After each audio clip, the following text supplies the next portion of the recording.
మెదక్ జిల్లా నిజాంపేట మండల కేంద్రంలోని పీఎం శ్రీ హైస్కూల్లో నిర్వహించిన వేసవి శిక్షణ శిబిరాలు ముగిసినట్లు ప్రధాన ఉపాధ్యాయురాయల జ్ఞానమాల తెలిపారు. ఈ నెల 11 నుంచి 25 వరకు నిర్వహించిన ఈ శిక్షణలో విద్యార్థులకు అల్లికలు, yoga, cricket, volleyball, chess, carroms వంటి ఆటలు మరియు ఇండోర్ గేమ్స్ పై శిక్షణ ఇచ్చినట్లు ఆమె పేర్కొన్నారు. శిబిరం విజయవంతానికి నిర్వహించిన అందరికీ కృతజ్ఞతలు తెలిపారు. కార్యక్రమంలో సర్పంచ్ చలిమేటి నరేందర్, ఉప సర్పంచ్ గేరికంటి బాబు, ఉపాధ్యాయులు మరియు గ్రామస్తులు పాల్గొన్నారు.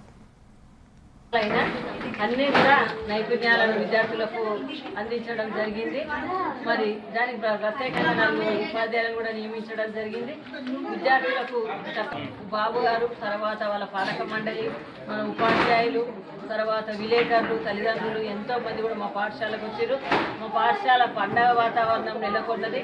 మరి ఇట్లాంటి ప్రోగ్రాములు పిఎంశ్రీ జెడ్పీహెచ్ఎస్ నిజాంపేటలో ఇట్లాంటి మంచి కార్యక్రమాలని చేయించడానికి ప్రభుత్వం కూడా మంచి ఇంకా అవకాశాలు కల్పించాలని, అనేక మంది విద్యార్థుల్ని మరి మా మండలం నుంచి మా బడిబాటలో కూడా మా విద్యార్థులు మా పాఠశాలకు రావాలని, పాఠశాల అభివృద్ధిలో కూడా మాకు సహకరించమని, తన వంతు పాత్రను అందించమని గ్రామ సర్పంచ్ గారు అయినటువంటి నరేందర్ గారు కూడా మేము పాఠశాల తరఫున కోరడం జరుగుతుంది. మరి ఈ కార్యక్రమాన్ని విజయవంతంగా ముగించడమని తెలియజేస్తూ